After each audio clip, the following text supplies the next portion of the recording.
Welcome, everyone, to Resource Connection supporting communities impacted by flooding. My name is Lindsay Mixer. I'm going to be like the host and facilitator of this panel. And I'm joined today by the lovely Dr. Robin Gurwitch and Dr. Andrew McLean, as well as my colleagues, Raven Blue and Elia Madera. If you are somebody who would prefer like closed captioning things, I know I am. I've got the closed captioning set up. If you just go down into like the bottom of your Zoom settings, you'll be able to do that. Zoom's closed captioning, surprisingly good. Rarely have a problem with them, so they're great for that. If you have any comments, questions, things like that, you can do it one of two ways. You can either go to the Q&A option. Again, that's going to be like where your settings are in Zoom. You'll probably have to click the More button, and then the Q&A will pop up. Or you can ask them in the chat. You should have the ability to send us questions in the chat. And my colleagues Raven Blue and Elia Madera will be watching that for you. We did get some questions from people when you registered, which is awesome. Love that. And we've incorporated those into this webinar. So I'm going to go ahead. This is our agenda today. We're going to do quick introductions, do a brief grounding exercise, do the panel discussion, at the end talk about some like self-care and coping strategies, and then close out. So just to start though, if you want continuing education units, we are accredited by IACET, which is an international accreditor.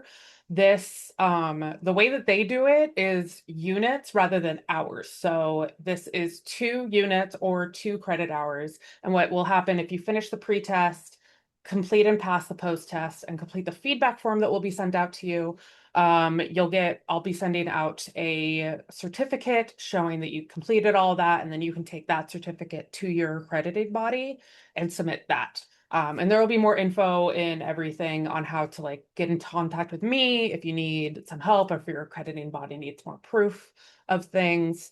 I did send out the pre-test this morning, but for anybody who still needs it, this is the link. You can do a QR code with your phone, and I believe my colleagues will be posting the pre-test into the chat for everybody if you need it there. And you can just take that real quick while we're doing some introductions. Lindsay, the Yes. chat, I saw in the Q&A, the chat has been disabled, so participants won't be able to put their Oh, hang on. thoughts into the chat. I just fixed it. I just fixed it. Thank you so much, Robin. That's Zoom continuously changes how things work without telling anybody that they've changed how things work. So thank you so much, Robin. Attendees should be able to chat now.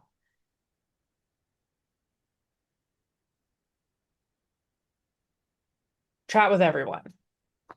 Should be good to go. And if people want to just real quick put in the chat, let's test this out. Oh, awesome, Mark. Thank you so much.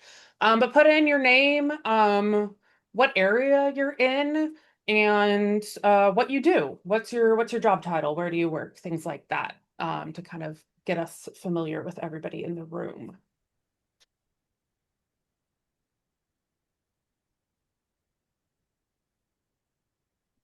And then today we're going to be talking about emotional reactions that can come after flooding, um, developing ways to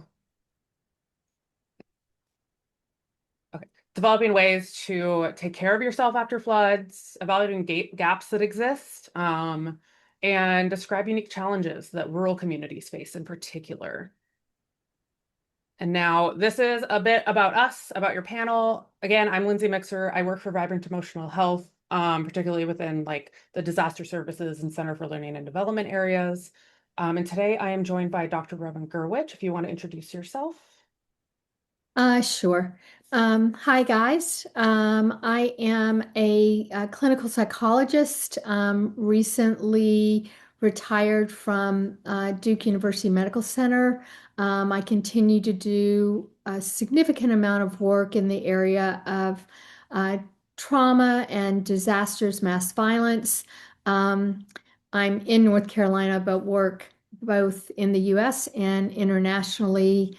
and have since, I guess, for the last, I'm going to date myself, for the last 30 plus years following the bombing in Oklahoma City.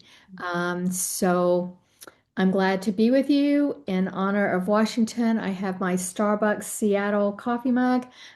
So um, sending work your way. Thank you so much for signing in and letting us know where you are. Truly appreciate that. And I will turn it over to Dr. McLean. Hello, thanks, Robin. Robin, by the way, we had done some work with the Pfeffer bombs quite a while ago, so we'd like to talk more about that. So Andy, Oh yeah, she was like one of my dearest, closest mentors. Yeah. yes. Andy McLean, I'm a psychiatrist by trade. I'm born and raised in rural North Dakota. Previously was a medical director for our state's mental health system in North Dakota. Got involved in disaster mental health when we had a series of upper Midwest floods. And so I was a flood survivor, as well as kind of managing staff and programs during various and sundry floods throughout the upper Midwest. And so have done a little bit of both national and international work as well. I'm also on the American Psychiatric Association's Committee on Psychiatric Dimensions of Disaster. So really, between the two of you, we just have a wealth of knowledge on dealing with disasters and particularly within rural communities and flooding and things like that. I myself, just to give a little background on me, I'm a sociologist, but I'm from the Seattle area. I grew up on the Puget Sound, where I experienced pretty like constant minor floods. There was one year where we got flooding so bad it actually washed away an entire portion of our highway. Um, just huge chunk of it fell off and we couldn't like get through that road for a while. We had to take a lot of roundabouts. So it also like kind of hits me, although I have not been through flooding the likes of which hit Washington recently. Um, but I grew up in like a town, but I also spent a lot of time in the rural part of Washington state, and that was kind of the floods that hit there was kind of the impetus for this panel. So before we go into that, I do want to take a second to do a breathing exercise. It's early in the morning. Some of you, if you're dealing with the blizzard conditions, you might be kind of tired from all of that. So I am going to just lead you through this. I love the Finch Act because it allows you to like do a bunch of breathing exercises, right? It's a self-care app. It's super cute. You raise a little bird and do self-care activities with it. And one of the things that I've learned through there is this alert breathing that I really like. It helps to wake you up. It helps to get you centered. It helps to get you focused. So we're going to do that. So it's going to be a slow inhale through the nose, and then you're exhaling really quickly through the mouth. So we're going to do that 3 times. So inhale very slowly.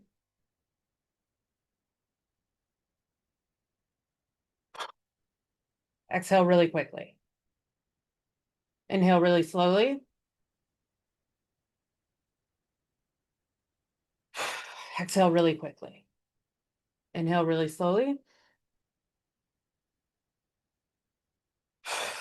Exhale really quickly. And that's it. It really helps to kind of like get the brain going and get you awake and get you alert before having to work or do a bunch of learning as we're about to do. So we are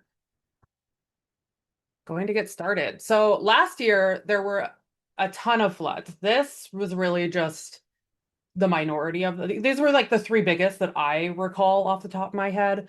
I don't know if Dr. McLean and Dr. Gerwich, you may have others that you have in mind, but one being the floods that happened in Eastern Texas were massive and resulted in a lot of people getting injured or dying, and that was which is really really upsetting. That was why a lot of children, especially because it involved a lot of camps, right? Super difficult. lot of money in damages too, which I know like in in the big scheme, the lives lost are obviously more important, but the damages are also really important because a lot of times that's damages of people's homes, people's livelihoods, people's ability to rebound and recover from the disaster, but greatly impacted by the dollars amount that are hit. And then in Alaska in October, we had the typhoon Halong, which hit a lot of communities. I have a lot of friends in Alaska because I'm really into dog sledding. And so I watched as tons of like mushers in their communities on in small rural towns on the western coast. They were just demolished. The home, almost 90% of homes were destroyed. People had to move to Anchorage and Fairbanks or other places. Um, and it was just really devastating because these are really small communities who don't have access to resources. Like the only way to get to them is either dog mushing, not jet skis, snow skis, or planes. That's it. There's no actual roads to get out there, not ones that are reliable, and that's really tough. And then of course, the Washington State ones that happened in December, that resulted in a lot of damages to homes. A lot of the roads were washed away. A few of the towns that were hit, major tourist industry there, and so their economy was greatly affected because they have huge tourism booms right before Christmas. And they weren't able to actually like have people in there because of the flooding that happened. A lot of people needed rescuing, and they didn't have much help from the federal government, which was really unfortunate and has made recovery very slow. I don't know, Dr. McLean, Dr. Gerwich, would you have anything that you would want to add to these? Is there anything I'm missing? Yeah, the floods that primarily hit Western North Carolina, largest loss of life from a hurricane since Hurricane Katrina. It affected North Carolina, uh, Tennessee, uh, Mhm. uh, where else? Florida. I mean, it was massive. And recover, and much of that was rural, and that is continuing. Yes, that was 2024, correct? Correct. Correct. Yeah, but Hurricane Helene.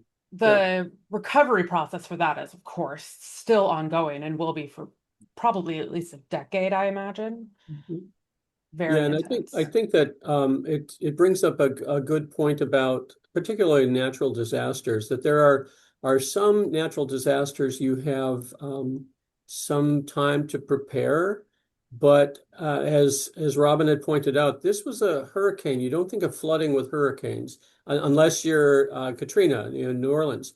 And so, into central North America, one doesn't think about flooding from a hurricane, but lo and behold, lots of domino effects can happen with Mhm. other natural disasters. And so, just in terms of how we prepare, it's multifactorial. Yes, yes. It's really intense. The preparation also, especially for places like in the Appalachians in North Carolina, right? I don't believe they had time to prepare because they didn't know that they were going to get hit that bad by a hurricane because they typically don't. So that also greatly impacts how they're able to recover, right? It's very intense. And I So, think one of the things that we'll continue to talk about today is that oftentimes this isn't a one and done. So, for example, in Western North Carolina, that was horrific. That was followed by winter storms, ice and snow, which mhm. further created problems, more flood risks. So it's over and over and over. I truly love Kelly Clarkson. I think she'd make a great friend. She'd be wonderful to just hang with, but she got it wrong. What doesn't kill us doesn't make us stronger. When you add trauma on top of trauma on top of trauma, it just puts you at higher and higher and higher risk for challenges. So while we're talking about this particular event or that particular event, recognize that it's often multifaceted. And then you have individuals that come into that disaster that are already had trauma in their lives before that disaster happens. Um, so that being said, we'll focus on some of the flooding, but I see some fellow North Carolinians out there, Mhm. some others that were impacted by this. So Mhm. I hope y'all are staying well. Yeah, Rebecca, add a little fire danger because if Mhm. snow, floods, and ice weren't enough, let's add fire. I think we're just lacking pestilence, and we'd have the plagues. So. Right. Yeah.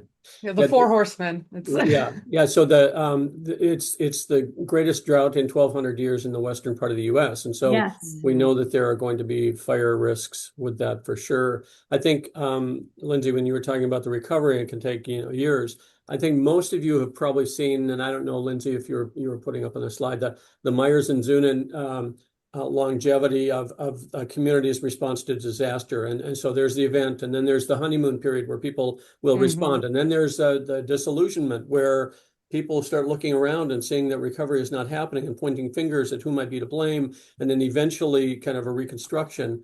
But it can be very compressed depending on the event, or it can be very protracted depending on the resources. And we know that from a resilience standpoint, two of the most impactful elements are social connectedness and resources. Social Mhm. connectedness, as long as you have internet and the availability to communicate, is probably more controllable. But what we've been seeing with resources is that, particularly with politics, resources are not necessarily as available to communities as they might be.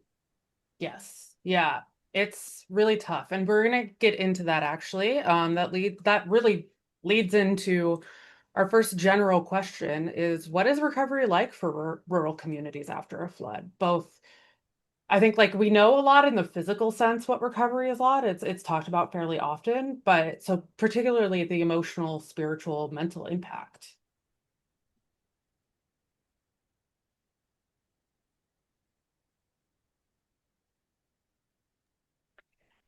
Um, yeah, I think when we talk about any community that's hit by a disaster, as Andrew talked about, there can be long, long periods. There's different phases of disaster, and each phase requires different services and interventions, and we have to plan across that.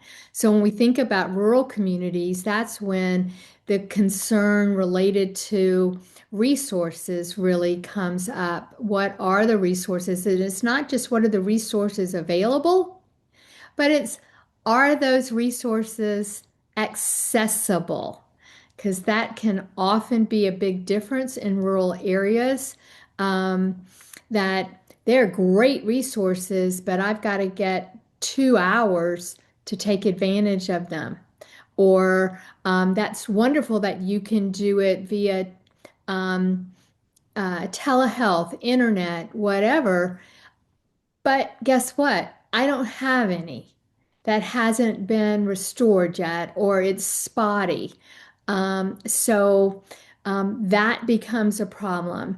And where it takes a huge impact sometimes when we think about disasters, some of the groups that often get, I don't want to say left out, but they have the table, but they're more at the children's table rather than at the big person's table, are individuals with disabilities, um, individuals that are neurodiverse, Mhm. individuals that have anything that makes them not the mainstream. And so in rural communities, there's often resources available, but again, how do I get to them, particularly if I'm in a group that has some special needs?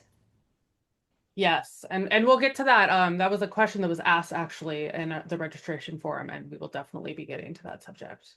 Yeah, Andy, and do you have anything to add? thanks, Ray. Yeah, Raven, thank you for that link as well. Wendy had asked the question about longer term recovery. And I think it also brings up a really good point that some rural communities, and as Robin has said, have more resources. Maybe they've been through a circumstance before and they've been able to quote unquote practice and become more proficient in how to prepare, whereas others, this is the first go around.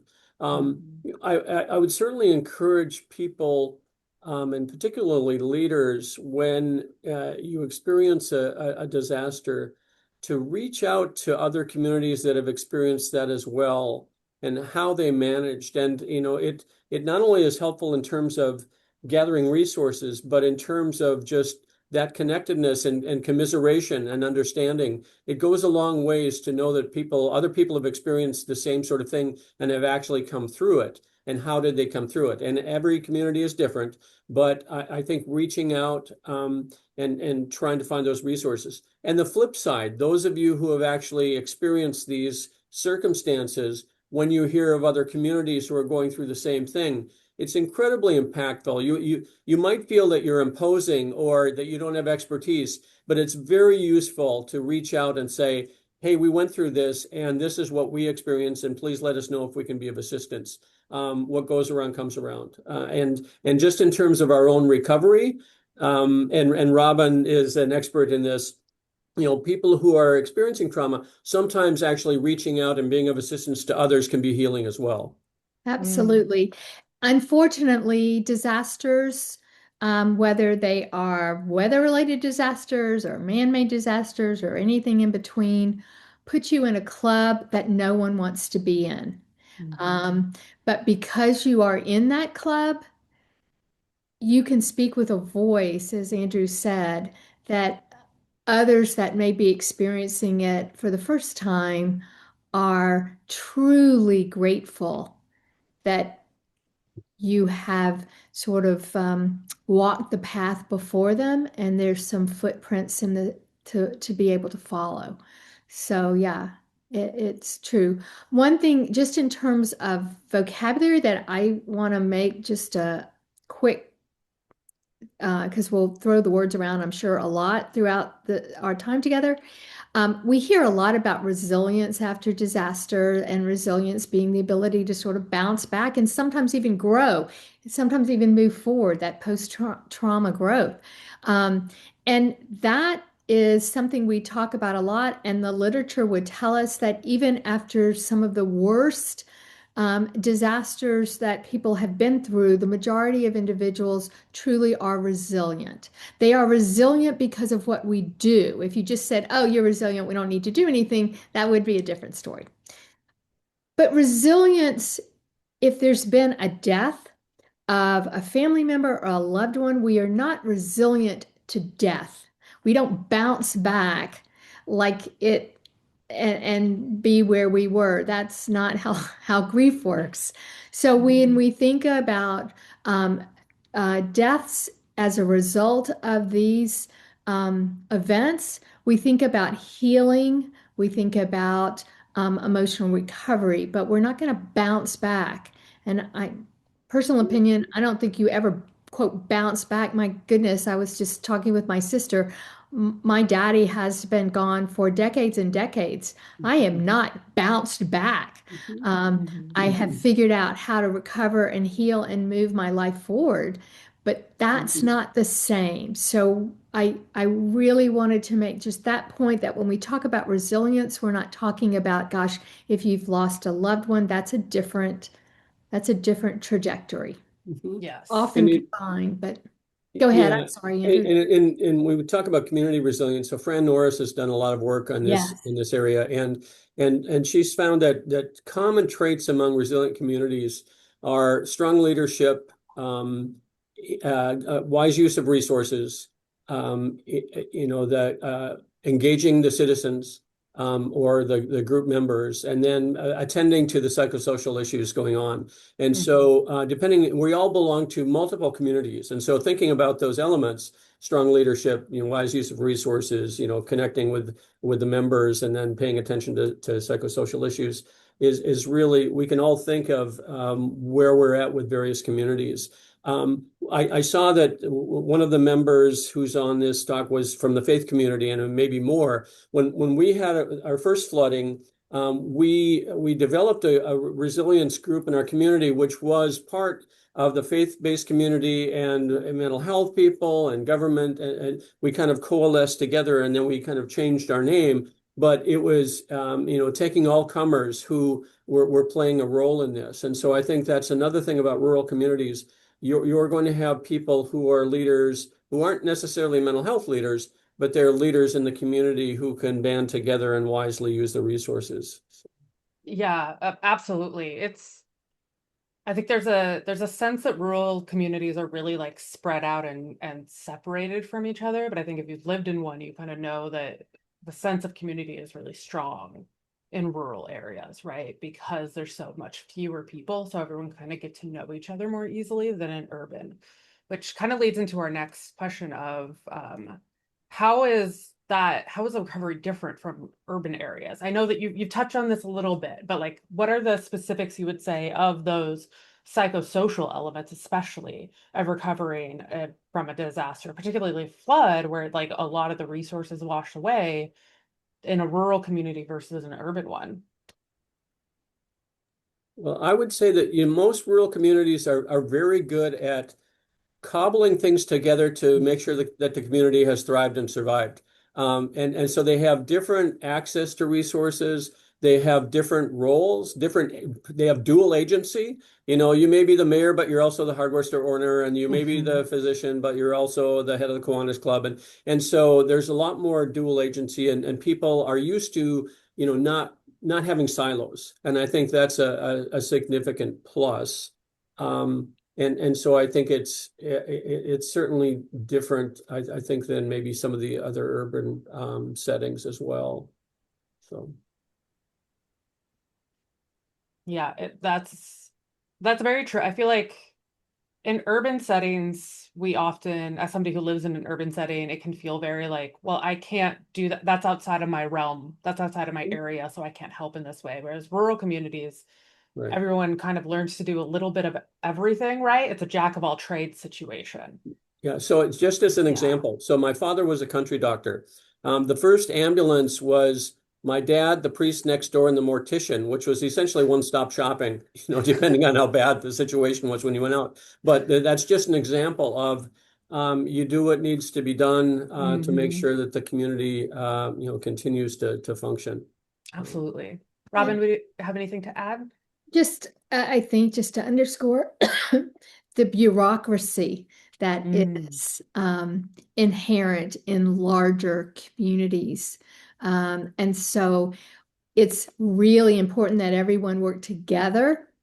Actually, I would recommend forming those partnerships and having those preparedness things well before a disaster hits. But definitely afterwards, as you come together in urban areas, like you said, Lindsay, sometimes it's like it's more siloed.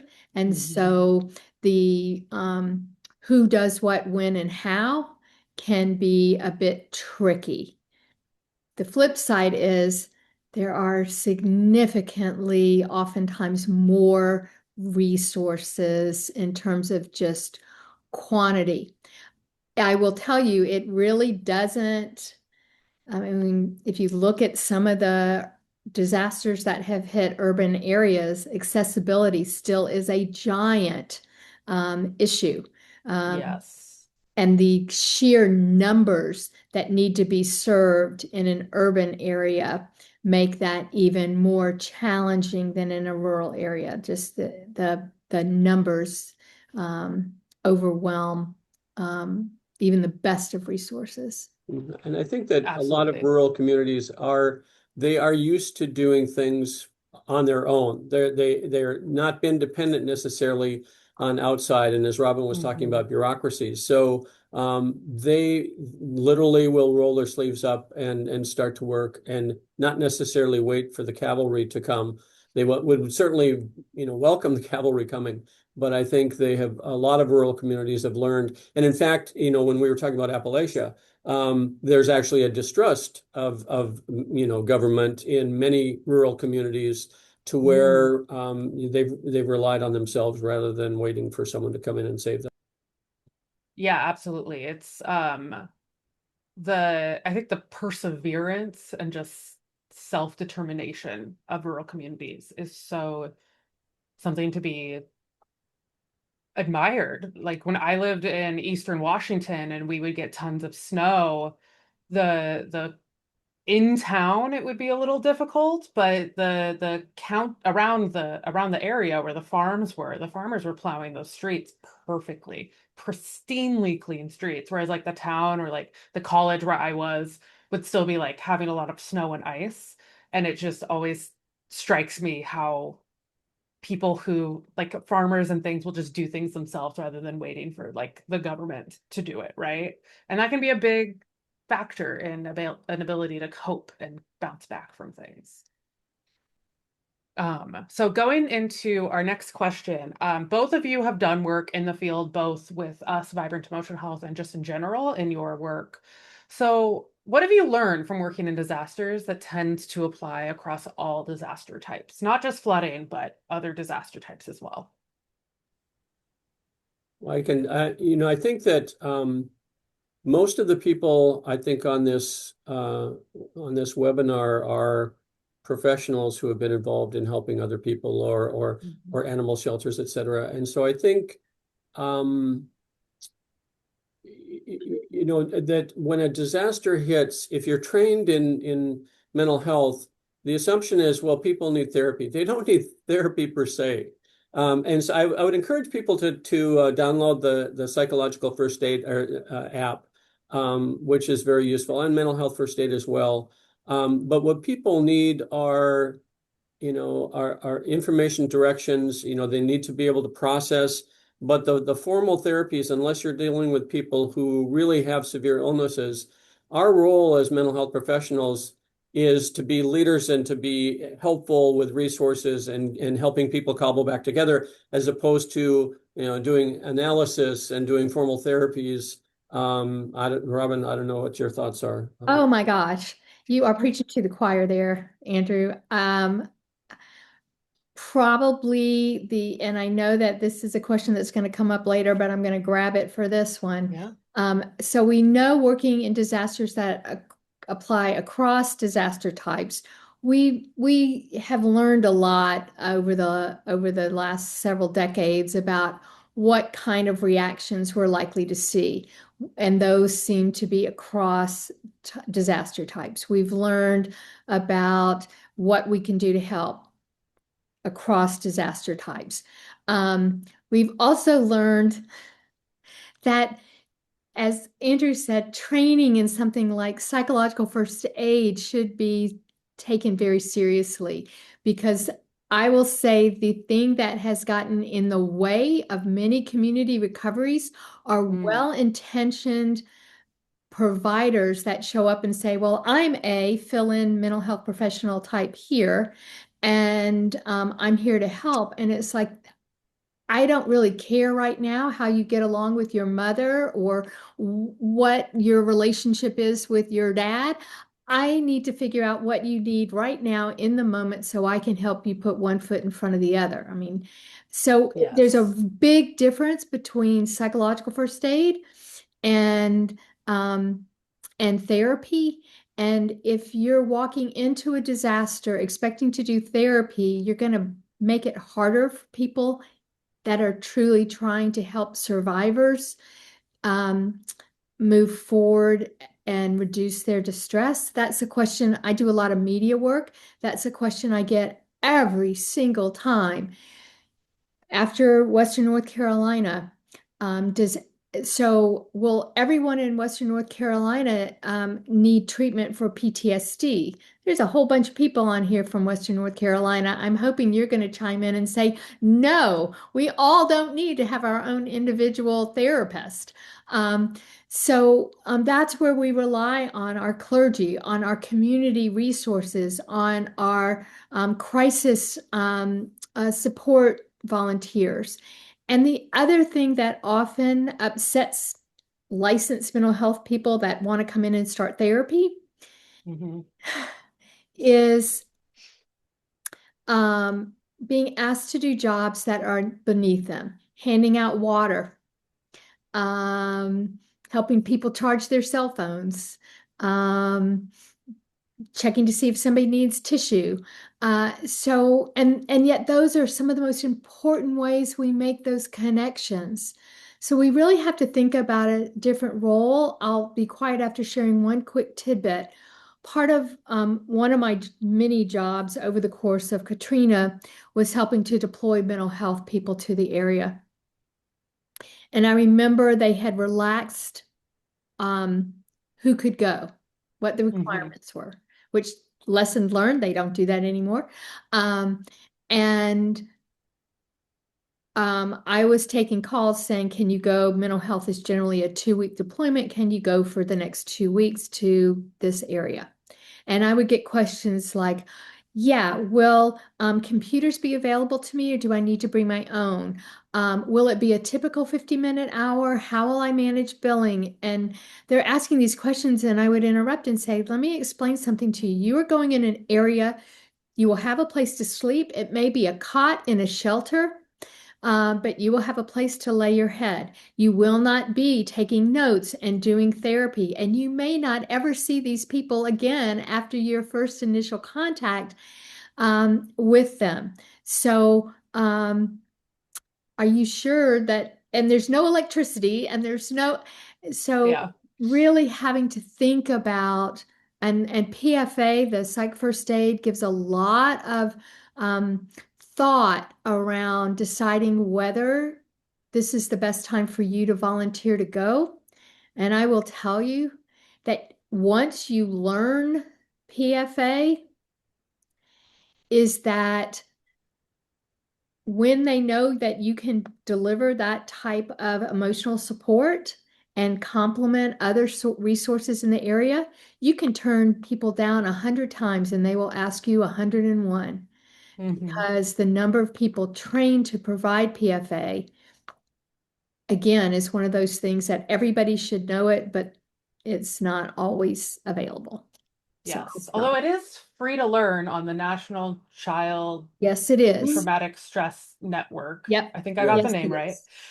Yeah. Yeah. And I'll be happy. I'm actually a PFA trainer. Um, there's a 5-hour free webinar at the nctsn.org.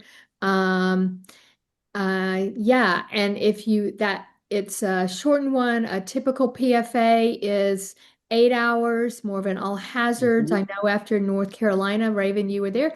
We went out and did a just-in-time training that was specific to Hurricane Helene. So rather than an all hazards, it was focused the on Helene. We just did a very much just-in-time training, for example, for Australia for post-Bondi Beach. That was a just-in-time training.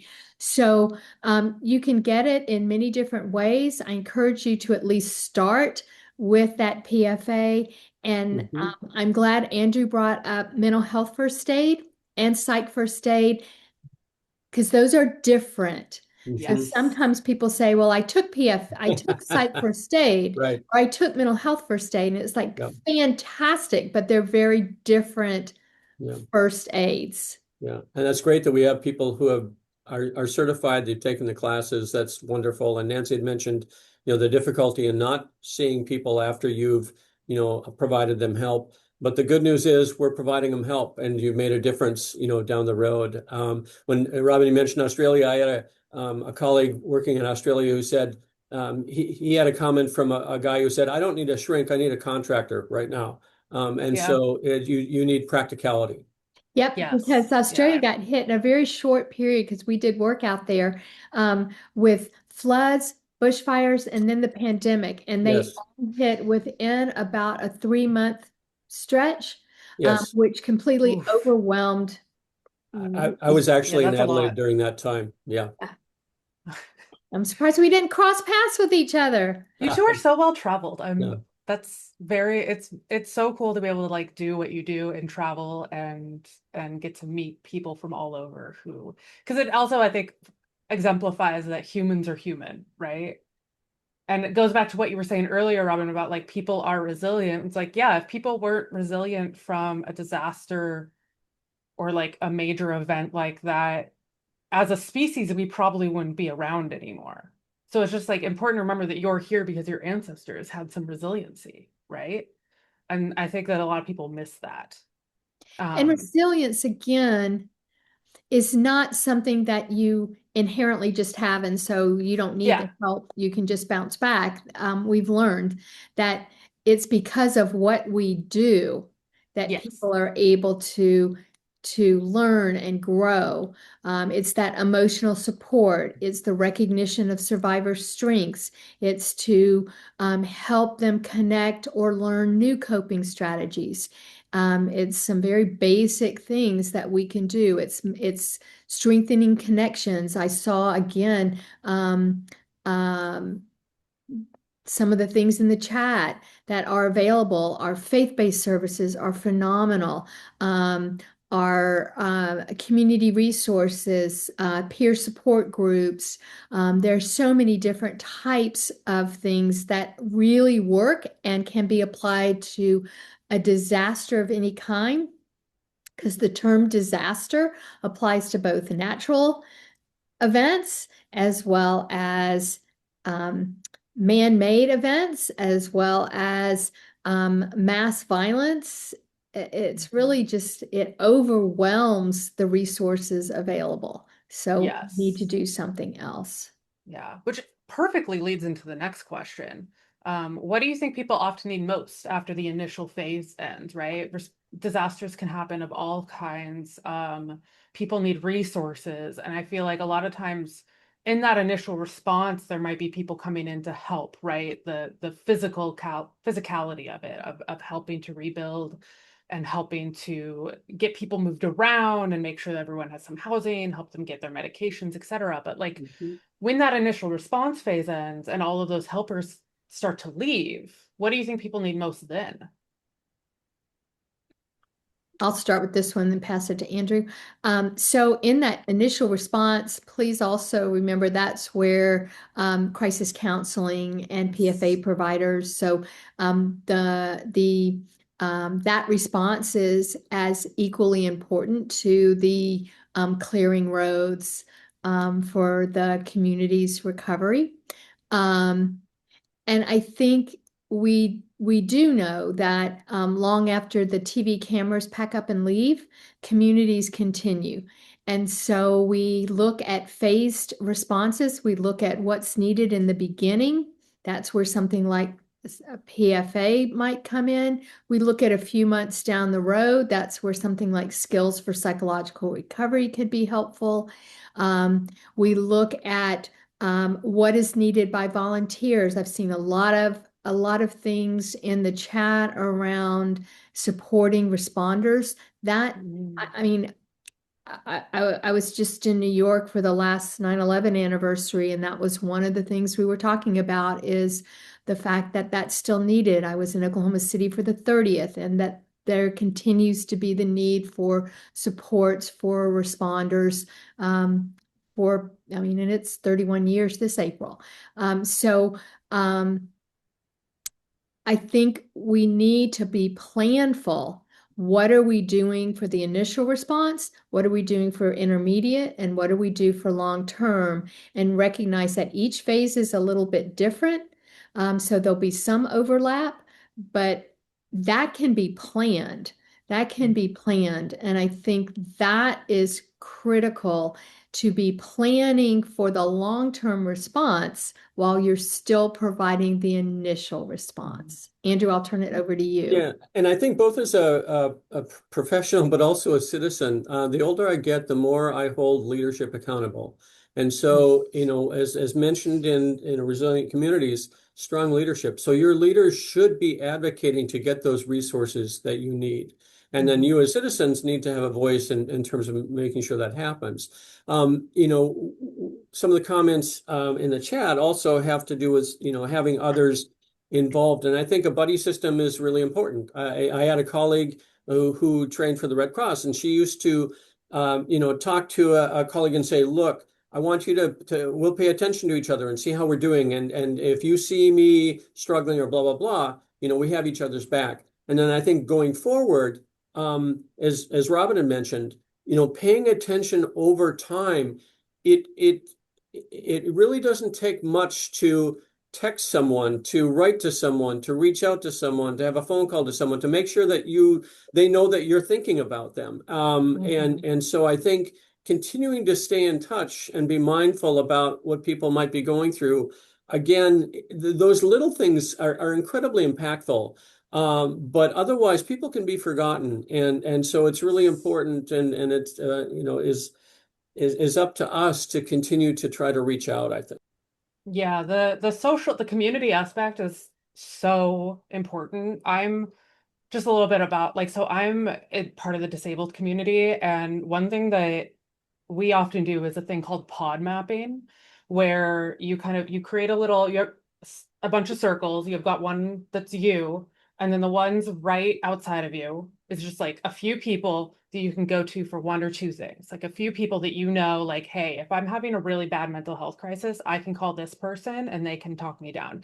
If I have need for I need help getting food for whatever reason, I can call this person and they can help to support and we can as a community gather money for me. And then outside of that, there's people that could maybe move into the inner circle if you talk to them. And then outside of that, there's circles of community resources. That's something that I've created and I always look at when I'm having a hard time. It's just my pod map. Who can I call at this moment that I know will give me the support that I need right now? But that does take some oomph from me, right? That is on me to call the people out. But it's equally important for the people on your pod map to know that they can and should call you both to help you and to get support from you in some ways, right? It's all about community, and that community can create a lot of resilience in and of itself and helping us get through. Yeah. Moving on to our next question.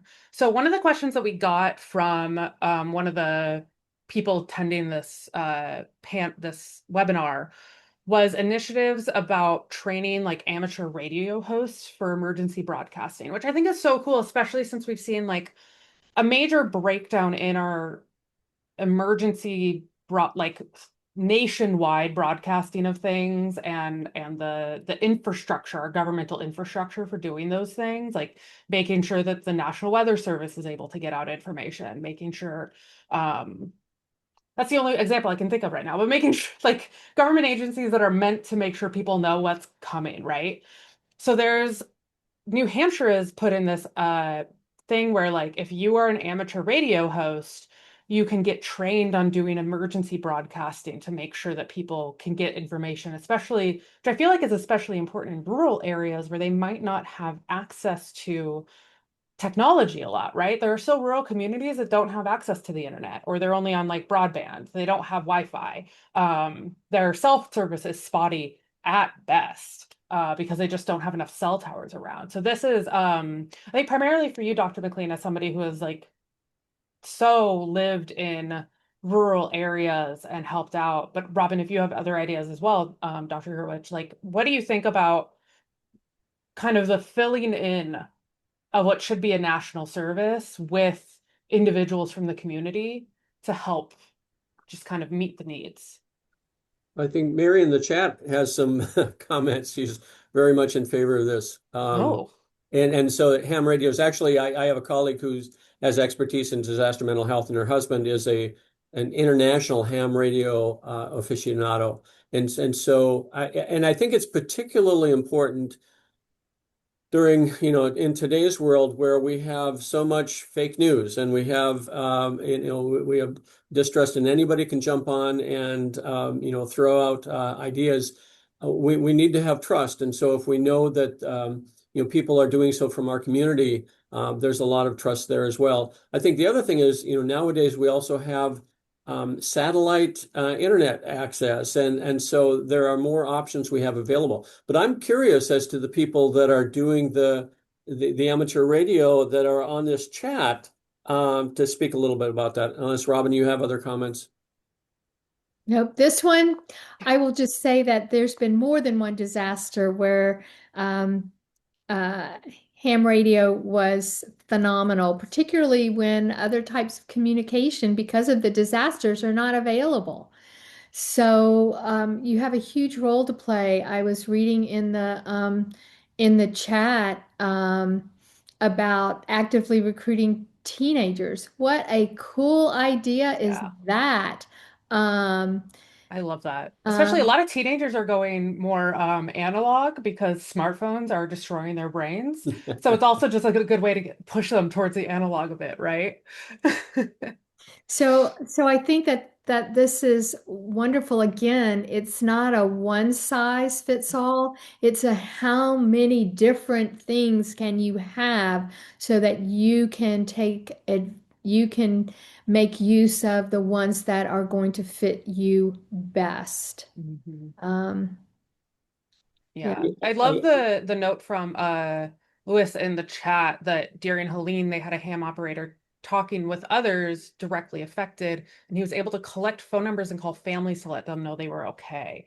And that is so great. That's just Mhm, I'm just thinking like I love communities coming together and helping Well, each and other. I think that's a good preparedness issue.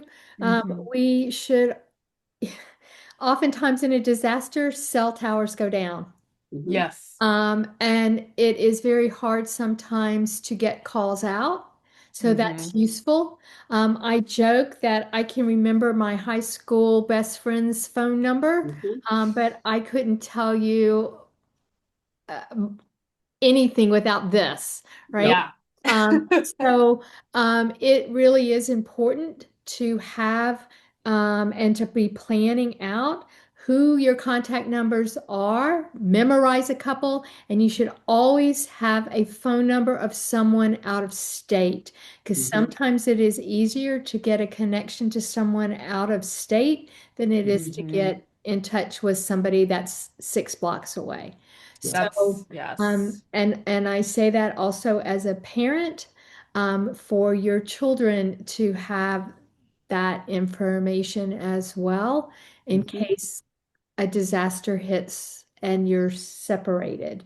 Yeah, Um, when we talk about that home discussion, Robin, and to-go kits, and as part of the actual physical to-go kits, it's exactly that too. Okay, do we have a meeting place, or who are you going to contact if we're unable to get in touch with each other? Is it on so and so? Is it what's the plan? The other thing, and I don't want to take this away from the amateur radio communication, but when Robin talked about the kids. I'll share that with one of the floods that we had in our hometown in Fargo. There were 8 million sandbags filled, and the city was essentially saved because the schools allowed sixth grade and above to go out and fill sandbags and to place sandbags under adult supervision, and they essentially saved the community. And so, not only did they do that, but now in the future, they can look back with pride and say, we can do this. We save the community. and Nice. when That's so children are cool. given jobs to do, it truly helps their resilience. And it's for adults too. When we help someone else, even if we've been impacted as well, both sides do better. So whether Hmm. it's helping to shovel snow for an elderly neighbor, I was watching the news this morning and they were talking about that this current snow on the Northeast is referred to as heart attack snow Mhm, because it is so heavy. So the effort to clear the snow is not your fluffy snow removal. So that teenager who's willing to help their elderly neighbor clear their driveway, or even little things. I mean, we've had kids do things they were little, so they couldn't fill sandbags. I love that example. I'm going to steal it from you. But they drew pictures or wrote notes to local first responders that they were able to say, I made them feel better. I Hmm. was able to say thank you. So even though they were young, I mean, really young, they felt like they had a role in their community's um, recovery. And I think that's so important. Absolutely. That's I believe we have a question real quick from the audience, but we're going to merge into talking about children next. So that's like a really good segue. But Raven, I wanted you to be able to. Mary, I'm gonna allow you to speak now to ask your question or give us a comment. Go ahead, Mary. You have to come off Oh, can you mute. hear me? Yes. Thank you for that. And I don't want to dominate about amateur radio, but we are currently in New Hampshire through the Amateur Radio Emergency Services. They have a hospital support program and leadership. And before COVID, in the respective hospitals, there was a radio station for that very purpose. In the event and to be supportive to the hospitals. COVID hit and ruined everybody's plans, of course, because you couldn't just let any old buddy into the hospitals. Well, now that's being resurrected, so to speak. So I would encourage everybody listening to reach out to find your ham radio clubs in your area. Ask them about ARES, which is ARES. You end up being kind of communication wise, the help until help arrives. And as you all have mentioned for Katrina, it was amateur radio folks that led the charge before everybody else. You know, the other big entities had to get their act together and chain of command and all that. And same with in Asheville, where I used to live. So that's all I'm going to say. Just that's a very important piece that needs everybody go out there and find your amateur radio folks. Thank you. I love that. Thank you so much, Mary. Yeah, it's so important. I remember as a kid, like we would get big thunderstorms and we had so many trees around us that there was always a fear the tree was going to come down on our house or something. So we would gather downstairs where it was safest, just hover around a radio and listen to like the news broadcast, like about the weather. And that was like some of my most formative memories as a kid is that and how like as a kid to me it was very cool. I love storms, so like the whole experience was always really cool. I was never scared, and I think that part of it was that I had something to focus on, right? And that was I love ham radio. Lindsay, can I quick share a picture? I sent a request. Sure. You want to share your screen or Yeah. here. I will stop sharing and then you should be able to. Yeah, so this is the picture of one of the kids that was on the cover of if you can see that, placing sandbags and things like that. And so that was just the epitome of what saved our community. So thanks for letting me share. Yeah, that's so cool. I'm very impressed both because like that's a really cool thing for kids to get involved in, and also I don't know that I could lift a sandbag right now. So that's just physically it's impressive. So going on to our next question.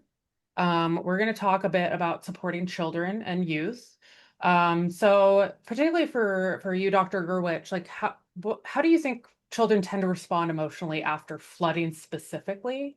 But like also if you want to talk about disasters in general. Well, I think while it would make life really so easy if I could say, "Oh, look, this is a flood," so I can look at flood. This is this is a fire, so I can look at the chapter on fire. That rarely is anything that clean and That's neat. fair. We know that how children respond emotionally are going to be very similar across disasters. What is going to be different are some of the activators for those emotional responses. So if it's fire, then it may be the smell of smoke. It may be seeing charred trees. If it's floods, then it may be standing water. It may be the sound of rain. It may be downed trees. So the activators for those responses may differ based on the type of event, those trauma activators. But in terms of how kids respond, that falls into a couple of buckets and it varies by age. I'm not going to get into, oh, if you're between this age and this age. So I'm going to paint a big picture. Again, I refer you to NCTSN. There's great handouts in the PFA guide as well as resources at NCTSN of reactions by age group, and it breaks it down from littles all the way through uh, 18. But we think about that there may be where it becomes most distressing for carers, parents, grandparents, foster parents, adoptive parents, school teachers, whoever the carers are, Mhm. is the behavior challenges after disaster. Yes. That's going to be the hardest one for adults to manage because they just want them to behave. So we see that, and we see it changes in behavior. Little kids may be more clingy, or they may withdraw. You'll get both sides across the age span. You may have, if I say to you, "Gosh, this child has the attention span of a gnat," they cannot focus on anything. Their work's not getting done. They're disorganized. They're irritable all the time. They're having problems with friends and in our family with getting along. They're having meltdowns all the time. And this is across ages. It'll look just a little different. And we have been so well conditioned. If your child has all of these things, poor attention, hyperactivity, poor focus, all of those things, see your doctor for ADHD evaluations, for attention deficit hyperactivity evaluations. Talk to your doctor about free sample. We provide free samples of Strattera, Adderall, Ritalin, Concerta. And if you can't afford it, then don't worry because AstraZeneca is here to help you. And we've been well conditioned by the pharmaceutical industry to put those behaviors into one big pocket. The problem is the percentage of kids with true ADHD hasn't changed in a long time. It's still around 3 to 5% of kids. Mhm.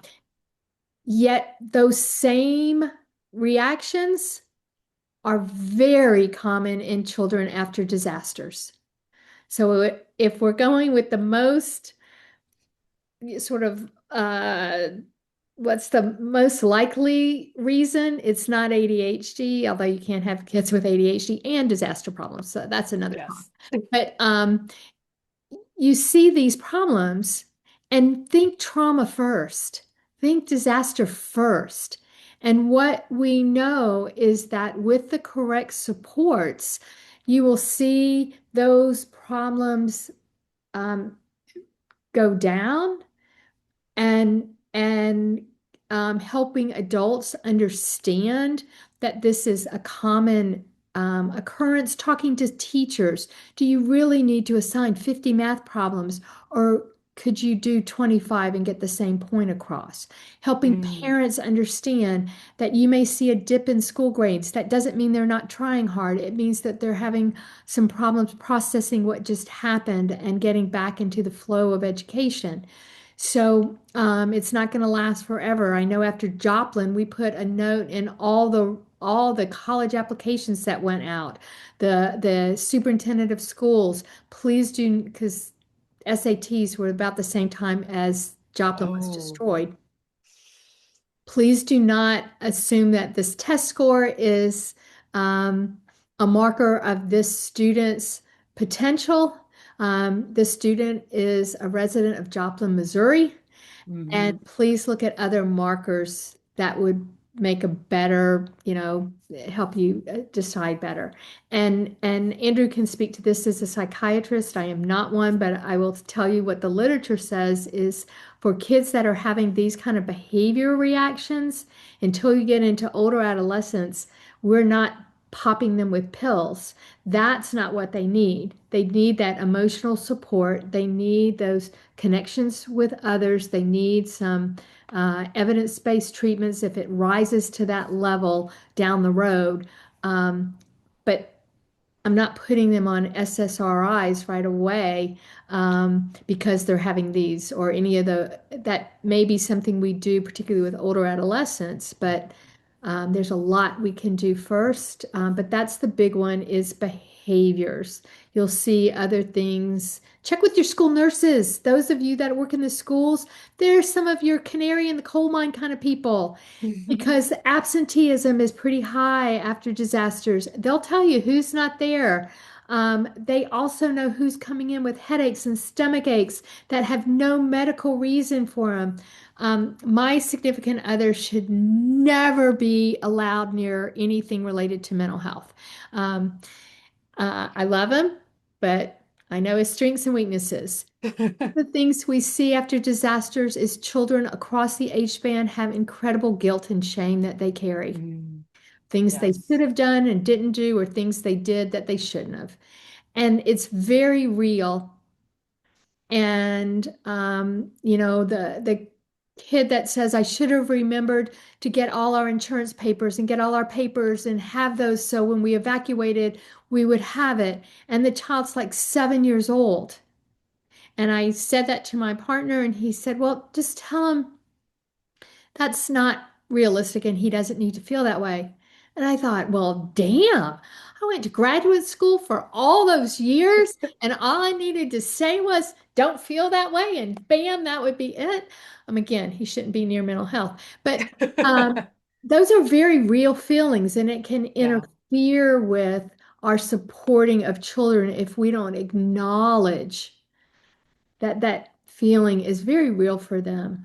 And we have to hear it and validate it and then talk through some coping. I'm going to stop there because I could go on this question We But do list. have more questions that I This think question will, yes. yeah, is generally what I train on for days. So I'm yeah. going to stop Well, I with think that and turn it over to Dr. McLean for his thoughts. Well, yeah, and I think Robin, it brings up a similar point when we talked about, not going in and thinking you're going to do 50 minutes of therapy, is we don't want to medicalize these issues that really aren't, or over pathologize. We need to Mhm. understand what the process is, but not jump to some treatment that's, something we're comfortable with, but not what the individuals need. And so I know, Lindsay, we've got a lot of other questions, but Robin, I was hoping that you might comment on children's response depending on the caretaker's response. Oh, thank you. Yes. Again, that's a whole nother topic, but yes, absolutely. First and foremost, before you ever put yourself in to help kids is to regulate yourself. That's Yes. what children are going to be looking for first and foremost. What's the adult in front of me? How are they responding? If the adult is completely dysregulated and, gnashing teeth and ripping garments of, oh my gosh, we're doomed, life will never get better. It's really hard for a child that sees this adult as a trusted source to have other thoughts then. And you saw that. Katrina's the best example. You saw so many video clips of a parent screaming and being so distressed, and then the child sitting right next to them starting to say the exact same words in that Hmm. same video clip. So first and foremost, take a beat. How are you doing? Identify who do you talk to, because your distress is real too. And to just say, I don't have time for distress, that's unrealistic too. Um, but do you have a support person? Do you help each other? Yes. But to bring it together for yourself first, because that's where kids, and I don't care whether they're 4 or 14, are going to take their cues is from the adults sitting in front of them. So it is so critical that we support the adults in these communities as one important and essential and crucial component of helping children. That's so like that's absolutely true. And it's something too that if you I feel like if you're a parent who is stressed or a caregiver in general who is distressed, and it can make it even harder if your child is not behaving and you might be more prone to like snapping at them or something and not actually helping them through what they're experiencing. And I think that we've all done that with kids where we're really we're really dysregulated and our emotional distress is really heightened and we just snap or something like at the kid to behave, right? And that's especially after a disaster that can be so hard to manage, I imagine, for And parents. that's to expect that will never happen is Yeah. unrealistic. But what do I do after that? Do I go Hmm. back around and say, gosh, I I lost my temper with you, and I know you're scared. I'm scared too. But here's how we're going to get through this together as a family. These are the plans we have. So I think it is really critical that we're listening and active listening, reflecting back to kids what they're saying, and validating how they're feeling. Oftentimes, I get asked, should we talk to kids or wait for them to bring it up? Mm, Research tells us the answer to that one. Bring it up. Don't wait.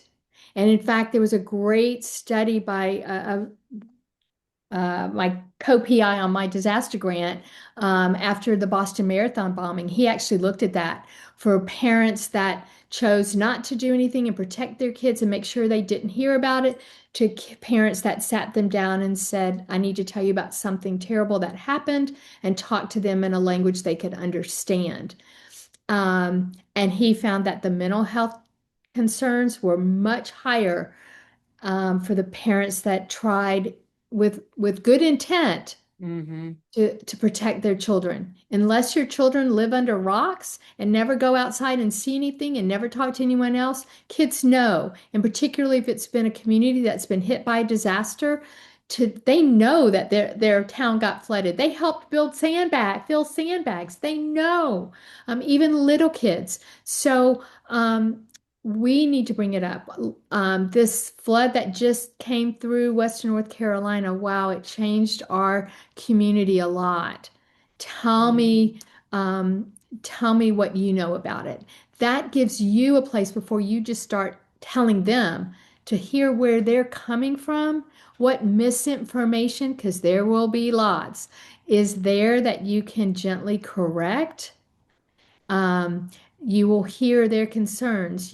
Sometimes, if you ask that god awful mental health question, which is actually good in this case, how are you feeling about this?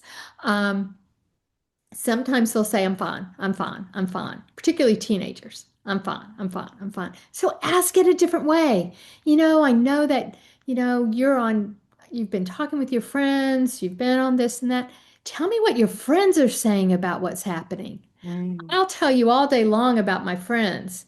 And we have friends because we tend to think the same. yeah. So that gives you some insight that you can then respond to, rather than just get the shoulder shrug and the I'm fine, or I don't want to talk about it. Um, so but again, adults need to think about what's the message they want to share, what's the information they have, um, and think through, how do I get the support I need, as so that I can better support the children in my life. Yeah, and Nancy, absolutely. Don't tell them, I promise there'll never be another hurricane in Western North Carolina. You can't do that. That's like Yeah. saying, I promise there won't be a school shooting. Well, if you could do that, that'd be great. I have no idea when or where the next one's going to happen. So we are honest. And parents always say, well, I'm afraid, they're afraid to go back to school because they're afraid there might be another flood because storms are expected. What do I tell them? Tell them, I know you're worried, and here's what we're going to do, and here's what's happening at school, here's what's happening in our community, whatever. And I would never send you anywhere if I thought you would not be safe. And then get on the phone and call somebody and say how scared you were about sending your child to school that day. That's okay, but you're not going to send them out right? New York right now, you are not sending your kids to school. You couldn't go to school even if you wanted to. They're closed for the first time in forever. But as parents, we don't send our kids into situations that we truly believe would not be safe. And that hmm message your child, your teenager needs to know. Yes, that's so important. Especially if, I imagine that a lot of parents are constantly afraid of like the school shooting element of it, right? And so it's just doing what you can to make sure the area is as safe as possible and that there's a plan, right? Like just because some things are out of your control, and that I imagine that can be very difficult. Um, things that you never know if it'll hit. Well, how do we mitigate the fallout as much as possible for our family, and then maybe my kids' friends and things like that. Can be really tough. Kind of moving on to our next question. So in terms of like after disaster, we've talked a lot about the emotional impact on parents and what they might be experiencing, emotional impact on kids and what they might be experiencing. Are there any differences that we can expect from kids and from adults, or are they like it's the same emotional reaction, it's just how it's presented?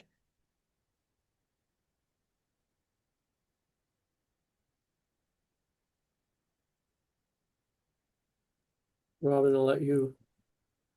Sure. So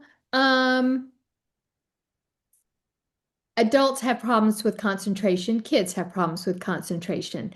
It looks different because I might be able to hide some of that in my work day. It's really hard to hide if I'm sitting in a classroom and there's a clap of thunder, and now I completely lost my train of thought and I don't remember what page you told me to turn to. So we see those same buckets: behaviors, emotions, physiological, um, uh, spiritual for older kids and adults. We see some of the same reactions, but they look different because developmentally, children and adults are different. And within children, there's preschool, there's school age, there's adolescence, and adults. You have college age, which are trying to become adults. You have older kids, you have geriatrics, and you have everything in between. So, again, I don't think there's a one size fits all, but we know there are these buckets. And if we can check and see for the survivor in front of me, if we think about those big buckets of behaviors, physiological reactions, emotional reactions, cognitive reactions, and we're looking to see, we're checking out those buckets, then we have a pretty good idea of what may be impacting that survivor. But at the same time, please don't interpret reactions as psychopathology. Right? Yeah, They're not yeah. the same. We don't talk diagnosing. We talk about common reactions. We talk about, and I've stopped even ever using the word normal reactions because I had someone share with me one time that they didn't know that these normal reactions were supposed to eventually get better, and they had been living with them for years and years and years. And so I talk about common reactions that should begin to, you'll have ups and downs. It's not linear. But yeah, we're going to see the big buckets. It'll just look different depending on the age of the person sitting in front of us. I think that's a really good point, using common instead of normal. I like that, Robin. Our attention spans go down drastically when we're stressed, and that's why, communication is so important, and how you communicate is so important, because I think all of us have experienced, if we've been in the doctor's office and gotten bad news, anything after that, we don't remember. And so, just being mindful that, and kind of forgiving that people's attention spans are going to be less. The other, we certainly see manifestation of adult behaviors in domestic violence, increase in substance use, emergency room visits because they're trying to fix something and they're stupid about it and their attention span is not good. So I think there are similar problems, but they manifest differently as well. I can state that both a colleague of mine who's a psychiatrist and I, every spring, we get a little more hypervigilant and a little more worried depending on what the snow, level is. And if we have trucks rumbling through our neighborhood, like we had the National Guard numerous years, it causes a reaction. And so we learn to deal with it, we understand it, but we still experience it. Yeah, it can be tough. Those right when you think you're like over it, quote unquote, something can happen that can like bring it all back up, right? And then it's like, oh, I'm not actually over it. I'm maybe able to regulate myself better, or it doesn't come up as much. But it can still cause a reaction in me, and that can be really tough. I want to make sure we have time to get to other questions. So we're going to go back to lessons from the field. But for you two in working a lot in disaster recovery, what are some well-intentioned responses that can make recovery harder? Like we've talked a bit about people coming in, especially, people come, psychiatrists or psychologists or social workers wanting to come in and do therapy. And that could make things a lot harder. But can you think of any other examples? Well, I think, yeah, Robin did touch on that. I think the people who come in with good intentions, but not bringing their own resources in is also problematic. And then, those of us who are kind-hearted and want to send things in, I think paying attention to what is being asked for. Usually it's money. They don't, if they want more clothes, fine. But I think a lot of the public will just kind of send in a bunch of stuff that actually kind of overwhelms the system. And I think not only from a professional standpoint, but just from a citizen standpoint and community standpoint, being mindful about actually what is needed and is not going to be a burden to the community, despite it being well intended. Yes. Yeah, thank you. That can be really hard. I know when there's like a big disaster, suddenly, the American Red Cross will get too many donations of blood if they were like, we need blood and stuff. And it's like, well, we wish that you would give blood all throughout the year, because now too many people have given blood and we've had to toss it. We've had to toss a bunch of it, right? So that can be really difficult. Yeah. What about some like long-term recovery supports that might be available for long-term recovery workers themselves? You two have been in the field. It must be so hard to do that work and get through it and help people without completely crashing and burning yourself. So what supports are available or have you made? Well, I think the bottom line is you never do this work alone. Buddy system. That is a recipe for disaster. And you should never just show up. Please, God, do not just show up. We used to call them SUVs, spontaneous, uninvited volunteers. That's good. So, in general, when we work in a disaster, you are going in with an organization, whether it's Red Cross, whether it is your CSERT team, whether it is your hospital response team, whether it's your state emergency management and disaster response. You're not going in, I don't ever walk in and say, hi, I'm Robin Gerwich, I'm a psychologist, I'm here to make your life better. That would be absolute hubris and ridiculous on my part. So one is you don't do the work alone. Most organizations, most response groups, because they know about the impact of doing this work on their volunteers, whether I'm in food services or mental health or, welfare identification and information. It doesn't matter what my work is. It's hard work. It's really hard. And you are seeing people oftentimes at their most distressed. And so you will be hit with lots of intensity. And so most groups actually have services set up while you're out in the field to make sure you get the support that you need.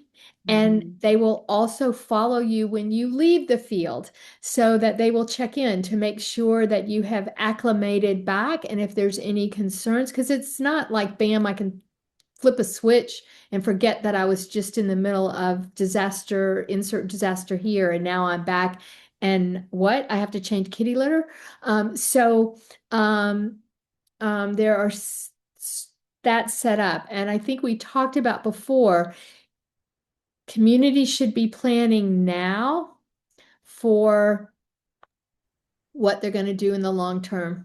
Yes. The blue What sky are work, the right? resources? What are the services? How does that work? So. Absolutely. Yeah, I think Wendy's comment hopefully there are those ongoing supports that Robin had mentioned. And most, first responders are tight-knit teams. Usually we'll have that built in, as Robin mentions. For others, there typically is employee assistance programs. There are other resources usually available through HR, through your organizations. If you're a small organization or independent, that's more difficult, I think. So. But it doesn't mean you can't, my goodness, go through a PFA training and then contact your association's uh, crisis management team and tell them you'd like to be a part of that. I am the people that are out there doing work with animals. Oh my gosh, you are after my own heart. And there's been a lot more recognition Right. of how important those service animals are, but also how critical it is to address the fact that animals are part of families. And if we don't help families think about what they're going to do with those animals, both large and small, we can impact in a negative way their recovery. So if you work with your animal, or if you have an interest in that, then check with your local, your state response that does work with animals, and see if that's something you want to get into. Yeah, Nancy, there have been many deaths reported, sadly, because there was not a plan in place for what to do with the animals. And so people chose not to follow the responses. Now I think that is being addressed more and more frequently.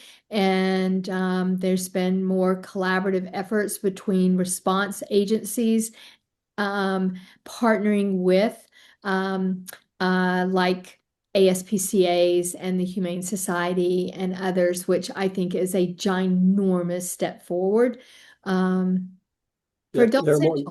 There are more and more groups that are doing, or individuals willing to foster, if they're in a safe environment, being able to take that if they have access. I just wanted to touch briefly on Wendy's comment.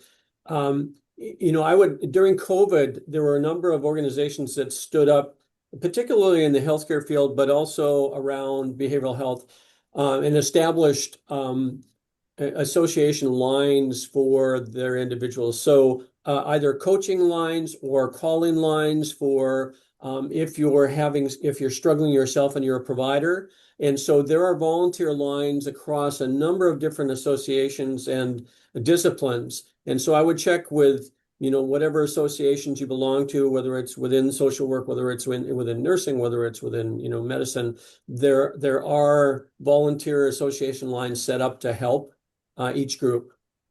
Yes, I would absolutely. also, I always tell people, if you're in a really small organization that doesn't have an HR department, or there's nothing set up in your organization, organize during the blue sky period, during the period where there's no disaster.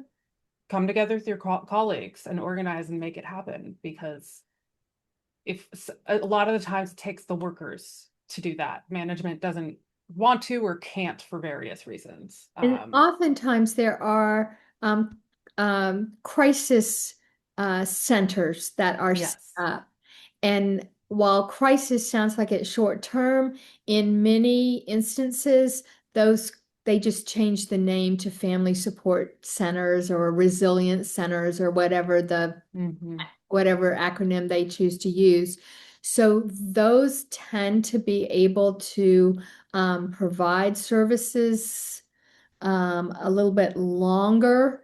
I mean, North Carolina, and God, I wish if this weren't recorded, because I could get in a lot of trouble for saying this, but North Carolina's request for federal services was denied multiple times. So North Carolina is really having to figure out how to address the needs, particularly out west, without resources that generally come through the federal government. And that's making it more challenging, but not impossible. Mhm. So it really is, as Andrew said, there are lines available. Check your state organizations, check the what has been set up to see how that's being resourced. I know in Western Carolina, there's still continued trainings that are being offered. I know there's continued services that are available. And then workers sometimes may have to go outside of their little community and connect with resources that are on a more national or state level to get that support. And it may be via telehealth, but I'm telling you, the research on the effectiveness of services that are offered from telehealth is fantastic. Um, and so don't be worried, oh gosh, it's telehealth, it won't be as good. That's not true. Mhm. If it is uh, evidence-based services, they've done the look, they've done the work, and we know that those also work. Yes. So kind of this actually like veers well into the next question, but when it comes to rural communities, we've talked a lot about, their struggles and then also the rural community's ability to come together and help themselves. But what kind of supports have you seen as most helpful to rural communities, especially coming from the outside? Like what is most helpful that people can do? Dr. McLean, you mentioned just money is usually one of the most helpful things, which is so true. Um, but Yeah, what and other supports? well, I think it depends on what that rural community needs. Some rural communities may be better prepared and better set and only need particular types of resources. Others that might be much greater. So Mhm. I think it actually varies from community to community and disaster to disaster. I think just knowing that others from the outside are caring about them and are asking what they need goes a long ways. But I think particularly financially, and not just in the short run, but in the long run. And I'm thinking about in our community, well, north of us, Grand Forks, North Dakota, it was the largest pre-Katrina evacuation in U.S. history. And so, and Mm. the town burned down, et cetera. They got a ton of attention and a ton of resources federally. And over 10 years, they built back, differently, but very well. Mhm. But it was because of the attention and the resources and somebody continually being aware that really made a difference for them. Whereas we're hearing of other communities, even online here, that they feel forgotten. They feel that they're not getting what they need. And so, like I said, I hold leadership to higher accountability. And so I would certainly continue to advocate for getting what they need. Yes, it can be really, really difficult to get that. I know I've been in the past part of so like the Iditarod, the big dog sled race that happens at the beginning of March, we do a thing called I Give a Rod, which is like a donation form. So as the race is going on, we gather donations for schools that are looking like school teachers that are really needing help. And that's going to be something that we're like doing this year to look at particularly the communities on the west coast of Alaska that got wiped out, right? Because again, not only are those not being talked about, but also literally can't get support in very easily, like physical stuff, because everything has to be snowmobiled or flown into the area. So like the money portion is so important. Um, Absolutely. Dr. Gerwich, do you have anything to add? Yeah, I was going to address Liz's question about Oh, yes. small NGOs. Um, Yeah, one, I would absolutely think about having your team get some support or some training, honestly, around the importance of self-care after disasters, because usually that training includes what you can expect when you're going to have those ups and downs, most likely. So if I can identify those, I'm better prepared, but also some really great ideas about uh, how to increase self-care, including recognizing what's going to get in the way of that. Um, some of the things that just to really think about, do you have regular meetings with your teams? Are they in small pods or even from small teams to talk about what they're doing? How are they taking care of each other? How are they taking care of themselves? And oftentimes, I mean, I remember one agency said, okay, we're going to get together once a week or once a month for just a team potluck. But the rule was you could not discuss work during the potluck. If you Mm. talked work, you had to put money in the kitty. Um, and they talked about in the beginning, they had enough money in the kitty to bring in lunch every month because people couldn't hold to that. But as they began to see that there was benefits of having that break of work talk where people could just support and connect, it became something that people looked forward to. They found other ways to reach out to people in their small agency, and those monthly work connections. I mean, those monthly potlucks really became potlucks for that connection rather than let me tell you this story.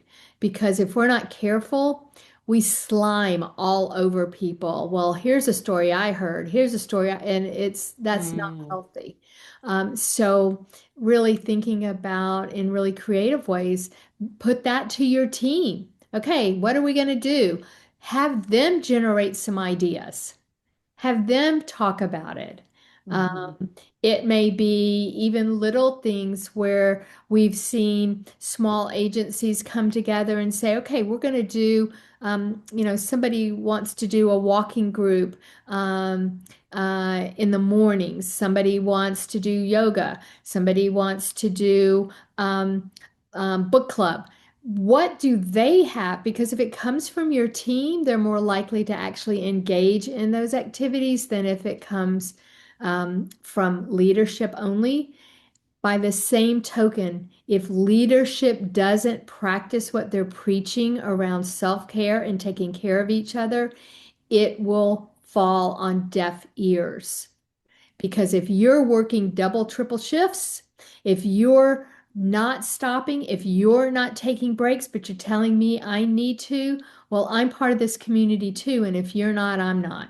Mhm. And so, just like just like carers set a good example of regulating in front of their children, leaders need to set good examples of how do you engage in self-care. That's so true. And especially like I'm sure we've all had experience where we've had a leadership that said to take care of ourselves, but then when we practice it, we got punished for that, right? Like they didn't actually mean it. So it's also really important for leadership to actually mean to do that and give people time off and give people space. It's very important. Um, Going on to our next question. We actually like pretty much answered this, Robin. You already gave a lot of the information, but was there anything you wanted to add to this of what caregivers might? Well, I think that, one thing is to just recognize if you notice that your child is really struggling to meet day-to-day care kinds of things. This would be true for adults as well. If there's changes that are interfering with their functioning, and you're looking at, a month plus out, that may be a notice that says, gosh, I really do need to make sure I take this up a notch for what services my child or my family may need. And it'll go Mhm. up and down. Are there other things that are going on? There's um, we talked a little about trauma activators, but there are loss activators that are there too. Um, there are change activators. I had to move schools. I had to change friends. I had to change my support group. Um, I missed my birthday. Carers always ask, gosh, this was a horrible event, so we've just canceled her birthday. Well, what is the message you're sending to your child if you say, this was so bad, your birthday doesn't rate celebrating? It may not be Yeah. the celebration we want it to be, but how do we make it special for you and Yes. recognize that? So, um, think through that. You may come up with new activities that you do as families. If you've got teens, please pay attention, or even school age kids. What are they doing with social media? Mm-hmm. I can't stress that enough. You need to know. Well, they have a sign on their door that says, "Do not disturb." Well, as my father used to say, it's my house, my rules, and if I want to come into your room to talk about something, then I'm going to do it. I'll ask your permission, but I'm not going to take it's you can't know what I'm doing. We need to know what our kids are seeing and hearing so we can best support them, and we can do it in a productive and kind way. Um, but recognize there's going to be ups and downs for you, just like there are for your kids. And, whether it's the flood happened right before the holidays are going to be hard. The fires happened right before graduation, that's going to be a missed opportunity. And I don't care whether it's graduation from kindergarten or high school, it's still an important graduation for me. So, thinking about other special events that may have been missed or had to be changed in some way, and how have you acknowledged those, and what are your plans to um, figure out how to celebrate. Yeah. I think Andrew mentioned this, but we really need to celebrate the small victories as well as the big ones. Right. And those Right. small victories happen every single day. Mhm. What's one thing that brought you joy today? What's one thing Mm-hmm. you did for yourself today?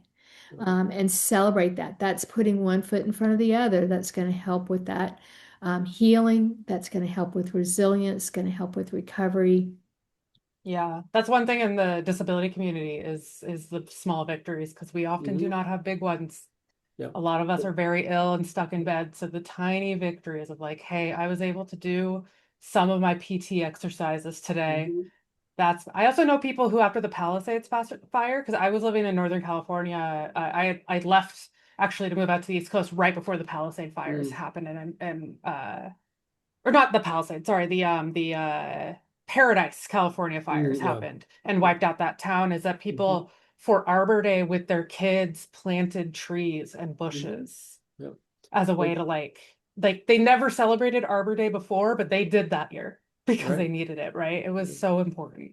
When we were talking about limited attention span, one of the things that I would message to the public was the three R's of just rest, routine, and relationships. And so, Mm. the routines in particular are so important. If you can just have your read to your child at bedtime, even though you've been out all day helping the community, or if you can have one meal with the family, or as Robin talked about, don't skip a birthday for God's sake. It's so centering to rely on those, routines, those rites, those rituals that we all have as family. Yeah. Kind of leading into the next question then, what helps children feel safe again after a disaster? Again, you've already answered this a lot, so if you don't have anything else to add, that's totally fine. But you said, it can help to still do those rituals, still do those celebrations, celebrate the small victories, regulate yourself before you regulate, so you can help regulate your child, things like that. But do you have anything else that you would say might help? Well, the routine is going to be really Mm, important. yes. Um, I think getting back into that, I think again, supporting children in their ideas. What do we do? What have we done in the past when you have felt worried or scared? I mean, there was nothing good that came out of COVID except Zoom. Um, rather So than true. phone meetings. But one thing that came from COVID is all of us learned new coping strategies or strengthened ones we used. Mm-hmm. So think through with your kids before when you were feeling worried before, what did we do? Can we do that? And checking in with them, having those discussions. Um, and sometimes I just need a break from it too. Um, so that we can watch something silly and take a break. That's one of the steps to resilience. When we Mm-hmm. think about those fear of rivers, Liz, absolutely, that should be first and foremost under um, trauma activators, rivers, rushing water, even Yes. the smell of mildew. There's so many things, and those are real fears. So Mhm. the question is, how do we help think about how do we tell the difference, right? Between Mm-hmm. is this something that I need to start filling sandbags for? What are the sources? Um, Yeah. what are the sources for the information? I think What can I'll finish this thought and then I'll turn it over to you. What can we do? It may be, gosh, when I feel like that, let's look at each other and practice our color breathing to You know, help. I think for Asheville, it's very difficult because you haven't been a flood community, but I think for a lot of communities along a river, that is their identity. And so then it's what is it about this river that is good for the community? What is it that helps? And yes, we understand there are difficult things that can happen because of it, but there are parts of being along a river that actually has been beneficial for our community. And so how do we maximize that? How do we focus on the good? And how do we mitigate the negative? You wouldn't use that language for kids, but how you can see how we're working to make this safer. And yet it's been wonderful, being able to be this community that's blah, blah, blah. So I think, recognizing the risk, but at the same time, what are the positive aspects and what is our identity, as part of this community? That's my thought. Yeah. Yeah, and have them be part of putting together a preparedness kit, right? Yeah. That Yep, because some of the things that they may want to make sure is in there, you may not think of batteries right. for their tablets or Yep, other kinds of things. Their lovey. There's yep, nothing wrong with packing a lovey. yep. Mm-hmm. Or their favorite books or Yeah. something like that. That they Yeah. have, I've had families that have sort of two go bags. Mhm. One for things I use every day that I need to make sure goes into the bigger go bag. Yep. Um, Yeah. And the I other have a thing that friend who we've has a done, the other thing that we've done as a community is we have river keepers groups that clean the river. And so when it's safer, we want to have a community that has a beautiful river and that has a safe river. And so why don't we join a group and make sure that this looks great and that we keep an eye on it. And so that's another thing that people can actually do in a positive way, that's beneficial. yeah. Right. And when they get to And be a then certain age, they may want to be part of the river keepers, right? Or they're youth river keepers. So, who's watching? And again, where are you getting your information from? But it shouldn't be doom scrolling or sitting with the Weather Channel on 24/7, which can be more problematic than it is yes. helpful. Those are such great suggestions. Yeah. I find that getting involved with the natural environment of the river or like around you can be such big helps. So we're gonna go on. We've actually like really answered this question a lot and we're running low on time. So I want to make sure that we talk about another topic slightly that we got asked in the registration form. But what is the impact of flooding on people from the disabled and elderly communities? You touched on this a bit. Dr. Gerwich, you've mentioned the disability community here and there. But what would you say is something that you would note for those communities? Well, they're oftentimes, yeah, we'll get to them later. We need to have these communities part of the discussions from the planning stage at the very beginning. Um, I did some work in Western Carolina with the deaf and hard of hearing community who often feel like nobody pays attention to them. And so they're oftentimes will get to you later. So we need to think from the very beginning, who are those will get to you later people, and make sure that they have a seat at the table and are part of that discussion. And the slide right before this, Lindsay, when it asked about communities, plan. Who are your partners? Who are your partners? Yes. You lose power. Who are your businesses that you can partner with ahead of time that may have generators or can help with storing important medical supplies or other things? How do you work with businesses to make sure that the elderly, the disabled, the medically fragile communities have the resources that they need? Because without it, that's a life threat, Yes. right?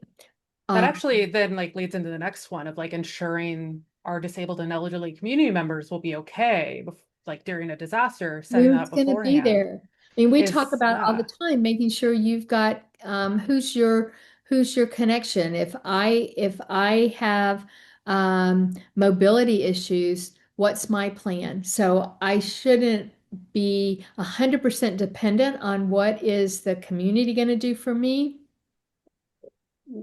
I have a responsibility too, right? I have who's my community, who's my personal community, my friends, my families, my neighbors, that they know to check in and make sure. One of the Yes. so I worked also with the human service centers, and one of the things that we did during one of the floods was the case managers connected with the individual's permissions, the client's permissions, with the city engineers to discuss. Okay, you're in this level of risk, or you're in this area. How can we help you? Would you like to move? Or this is what the response is going to be. So it was really a partnership. It was informed discussion, and what do you need? And actually, we ran a Red Cross shelter for special needs individuals as well. And so, but it was part of, here's the community resources, and what do you think you need, and how can we help you? And so they agreed to be identified based on where they were living in the community. Yeah, we're at risk or we're not at risk. So it was really, And there's been client center. wonderful resources through some of the autism networks about how to have signage in your home should first responders need to enter your home to help in an emergency, that alerts them to the fact that this was mainly around kids, that this child has autism and so may not respond to your directions, may not be able to come with you or allow you to move them. So thinking about, if I have a child with special needs, what can I do up front so that if a first responder comes, my child, they're going to have the best information they can. Yes. So important. Yeah. The other thing I wanted to mention about businesses is shop local when you can. Yes. Yeah, I know Amazon is so easy and I do use it, I'm not gonna lie, but if you're able at all to shop local, that will help your community out so much. Absolutely. I will also say one quick thing. Recognize that culture has a big role to play in disasters, and I don't think we've really touched on that. So I'm going to spend Yes. a minute on that. If you are I remember going into Tennessee post Helene as well, Appalachia. Appalachian communities are not the same as other communities. If I don't understand the culture of that going in, then I'm not going to be successful from the jump. If I am responding in New York City versus where I grew up in Mobile, Alabama, and I don't understand cultural differences, I'm in trouble. So it's not just, we often just think of ethnicity, race, or religion, but think geographic culture as well. We've talked about urban, rural, but I think we need to understand that different cultures have different different needs. I remember hearing a story. It was after a disaster that hit a community that was predominantly Muslim. And one of the things that we see after disasters, when shelters are set up, there's more food than you could ever imagine comes in. And some of the volunteers were noticing that people weren't eating, and they kept talking with them. And finally, one of the community leaders said, "It's not halal. Yeah. That's We can't eat that. So we appreciate you mhm. bringing food in, but we can't partake." And had that leader of that faith not spoken up, volunteers would just think they're not hungry, and when they're hungry, they'll get it. Um, Yeah, and it really was recognizing that there needed to be special considerations because of their religion, because of what they needed. So truly take a look, get to know the community, think about culture, and then I mean, I lived in Chicago. I spent a lot of time in New York. Different blocks have different cultures. So recognizing that culture plays a big role. And as we talked about at the very beginning, we're working on emotional support as one of the biggest predictors of outcome and resilience. Taking that cultural piece in is so critical to the community's recovery. absolutely. And that actually, I think, kind of brings into the key takeaways that we have of like one thing you wish people understood about recovery, but also about disaster is that culture impacts it, right? Culture is so important to understanding how people recover and how we can best help those people recover. How can we meet them with their cultural needs, with their sociological needs? Definitely. Um, would you say that you have what, like, if you have one thing that you would like people to understand or like resources we've already recommended a lot of resources, but anything else like as a last minute or for the last bit of this, what would you suggest or want to say?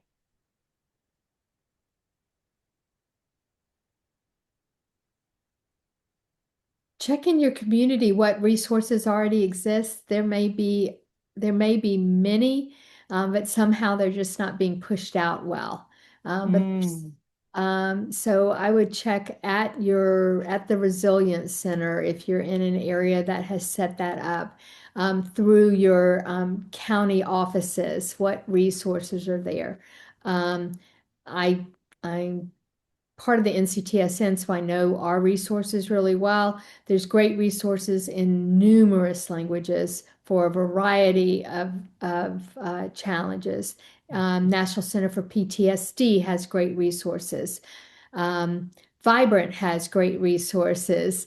Um, um, um, I haven't looked at yeah. some of There's our also other. the National VOAD, so National Yep. Voluntary Mhm. Organizations Active in Disaster. So that's nvoad.org has really great resources as well, I would share. Yep.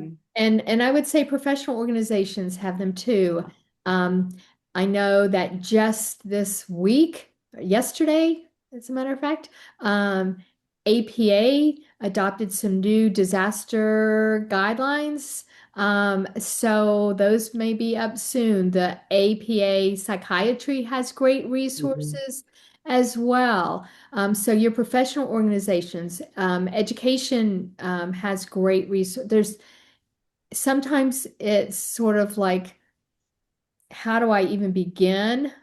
Mm-hmm. But start with a group you trust and go from there. Yeah, the Center for the Study of Traumatic Stress has some great handouts, just one pagers for Yep. both professionals and the public too. Yep. Mm-hmm. And I would say the other key takeaway is just stay socially connected. It's so important. We are such an individualist society. We have that idea of like pull yourself up by your bootstraps, which in my experience is particularly true in rural communities, but it's so important to remember that that is physically impossible. You cannot pull yourself up by your own bootstraps. That's not how physics works. So like you can't do it on your own either. I always push this as a sociologist, is that we are social creatures, absolutely.